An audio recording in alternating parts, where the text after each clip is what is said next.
Hai guys, welcome back to my channel. Jadi pada video kali ini aku mau membahas tentang kebijakan dasar Puskesmas berdasarkan Kepmenkes RI nomor 128 garing Menkes garing SK garing 2 garing 2004.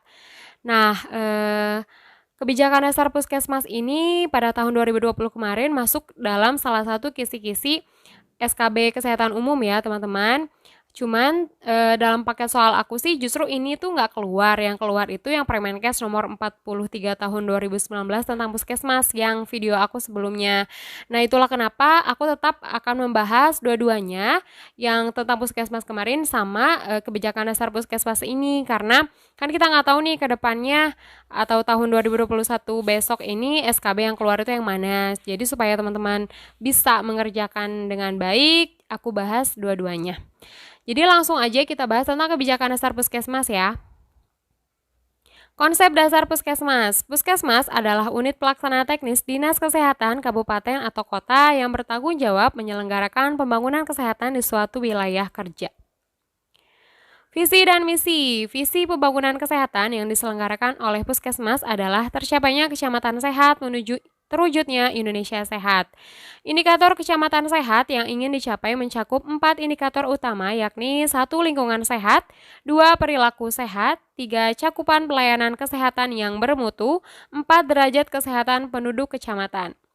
Misi pembangunan kesehatan yang diselenggarakan oleh Puskesmas adalah mendukung tercapainya misi pembangunan kesehatan nasional. Misi tersebut adalah 1. Menggerakkan pembangunan berwawasan kesehatan di wilayah kerjanya. Yang kedua, mendorong kemandirian hidup sehat bagi keluarga dan masyarakat di wilayah kerjanya. 3. Memelihara dan meningkatkan mutu, pemerataan dan keterjangkauan pelayanan kesehatan yang diselenggarakan. 4. Memelihara dan meningkatkan kesehatan perorangan, keluarga, dan masyarakat beserta lingkungannya. Tujuan pembangunan kesehatan Puskesmas adalah meningkatkan kesadaran, kemauan, dan kemampuan hidup sehat bagi setiap orang yang bertempat tinggal di wilayah kerja Puskesmas agar terwujud derajat kesehatan yang setinggi-tingginya dalam rangka mewujudkan Indonesia sehat. Fungsi Puskesmas ada 3. Yang pertama, pusat penggerak pembangunan berwawasan kesehatan. Yang kedua, pusat pemberdayaan masyarakat.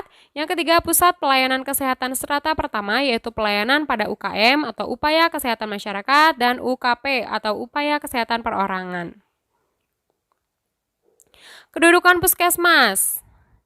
Kedudukan Puskesmas dalam sistem kesehatan nasional yaitu bertanggung jawab dalam kesehatan UKM dan UKP. Kedudukan Puskesmas dalam sistem kesehatan kabupaten atau kota yaitu sebagai unit pelaksana teknis Dinas Kesehatan Kabupaten atau Kota dalam pembangunan kesehatan di wilayahnya. Kedudukan Puskesmas dalam sistem pemerintah daerah yaitu unit pelaksana teknis Dinas Kesehatan Kabupaten atau Kota bidang kesehatan tingkat kecamatan. Kedudukan Puskesmas antar sarana pelayanan kesehatan strata pertama yaitu sebagai mitra. Upaya kesehatan Puskesmas ini terbagi 2, yaitu ada upaya kesehatan wajib dan upaya kesehatan pengembangan. Upaya kesehatan wajib terbagi atas 6. Yang pertama, upaya promosi kesehatan. Yang kedua, upaya kesehatan lingkungan. Yang ketiga, upaya kesehatan ibu dan anak serta keluarga berencana. Yang keempat, upaya perbaikan gizi. Yang kelima, upaya pencegahan dan pemberantasan penyakit menular. Yang keenam, upaya pengobatan. Selanjutnya yaitu upaya kesehatan pengembangan, ditetapkan berdasarkan permasalahan kesehatan yang ditemukan di masyarakat. Dapat juga berupa inovasi. Upaya kesehatan pengembangan dipilih dari daftar upaya kesehatan pokok Puskesmas yang telah ada, yakni 1. Upaya kesehatan sekolah, 2. Upaya kesehatan olahraga, 3. Upaya perawatan kesehatan masyarakat, 4. Upaya kesehatan kerja, 5. Upaya kesehatan gigi dan mulut, 6. Upaya kesehatan jiwa, 7. Upaya kesehatan mata, 8. Upaya kesehatan usia lanjut, 9. Upaya pembinaan pengobatan tradisional. Asas penyelenggaraan Puskesmas ini ada 4 ya teman-teman. Yang pertama, asas pertanggungjawaban wilayah. Sudah pasti maksudnya pertanggungjawaban di sini adalah pertanggungjawaban kesehatan ya teman-teman di wilayah kerja Puskesmas. Yang kedua, asas pemberdayaan masyarakat yaitu contoh kegiatannya misalnya posyandu, tabulin atau tabungan ibu bersalin, kadarzi atau keluarga sadar gizi. Yang ketiga, asas keterpaduan. Ada dua macam keterpaduan yang perlu diperhatikan dalam asas keterpaduan. Yang pertama, keterpaduan lintas program. Yang kedua, keterpaduan lintas sektor. Nah, maksudnya di sini adalah kan dalam penyelenggaraan kesehatan, program kesehatan puskesmas, pasti puskesmas harus bekerja sama lintas program ataupun lintas sektor ya, teman-teman. Yang keempat, asas rujukan. Nah, yang aku akan lebih perdalam ini adalah tentang asas rujukan, karena memang kemarin asas rujukan ini masuk dalam salah satu soal SKB di tahun 2020. Nah, kita bahas tentang asas rujukan. Asas rujukan terbagi atas dua, yaitu rujukan upaya kesehatan perorangan atau rujukan UKP, dan rujukan upaya kesehatan masyarakat atau rujukan UKM. Kita bahas satu persatu. Rujukan upaya kesehatan perorangan atau UKP, bila suatu puskesmas tidak mampu menanggulangi satu kasus penyakit tertentu, maka puskesmas tersebut wajib merujuknya ke sarana pelayanan kesehatan yang lebih mampu baik secara horizontal atau rujukan antar sarana pelayanan kesehatan yang sama tingkatannya, maupun secara vertikal atau rujukan antar pelayanan kesehatan yang berbeda tingkatan. Yang kedua, rujukan upaya kesehatan masyarakat atau UKM. Cakupan rujukan pelayanan kesehatan masyarakat adalah masalah kesehatan masyarakat, misalnya kejadian luar biasa, pencemaran lingkungan, dan bencana. Secara skematis, pelaksanaan asas rujukan dapat digambarkan sebagai berikut. Nah, di sini ada strata-stratanya ya teman-teman, ada tingkatan-tingkatannya. Kita bahas dulu nih di rujukan pelayanan kesehatan perorangan. Jadi misalnya kalau misalnya ada permasalahan di perorangan atau keluarga, nah ini bisa ditangani dulu di upaya kesehatan keluarga mandiri.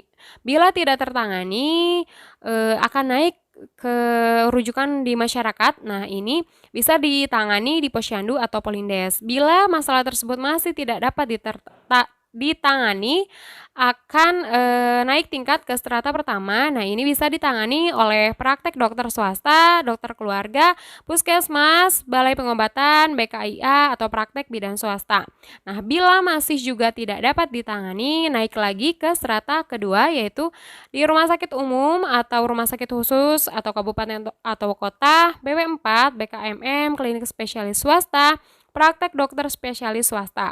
Kemudian bila masih juga tidak bisa ditangani permasalahan tersebut, naik lagi ke strata ketiga, yaitu di rumah sakit umum atau khusus atau pusat atau provinsi.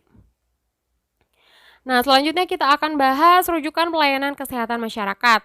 Nah, bila ada permasalahan di perorangan atau keluarga, ini dapat diselesaikan dulu di kadar kesehatan atau upaya kesehatan keluarga mandiri. Namun, bila permasalahan tersebut tidak dapat diselesaikan, maka bisa naik tingkat ke masyarakat ya. Rujukan masyarakat ini bisa ditangani di Posyandu, Polindes, atau UKBM lainnya. Kemudian bila masih juga tidak tertangani, naik tingkat ke rujukan strata pertama dan ini ditangani di puskesmas. Bila juga masih belum dapat diselesaikan, naik lagi ke strata kedua, yaitu diselesaikan di Dinas Kabupaten atau Kota atau BP4 atau BKMM dan BKKM. Bila juga masih tidak dapat diselesaikan, naik ke strata ketiga ya, ini di Dinkes Provinsi atau Kementerian Kesehatan ya. Depkes ini kan mungkin tahun 2004 masih Depkes, tapi cuman kalau misalnya sekarang adalah Kementerian Kesehatan. Nah, sekian teman-teman pembahasan kebijakan dasar puskesmas dari aku. Mudah-mudahan bermanfaat ya teman-teman. Bye-bye.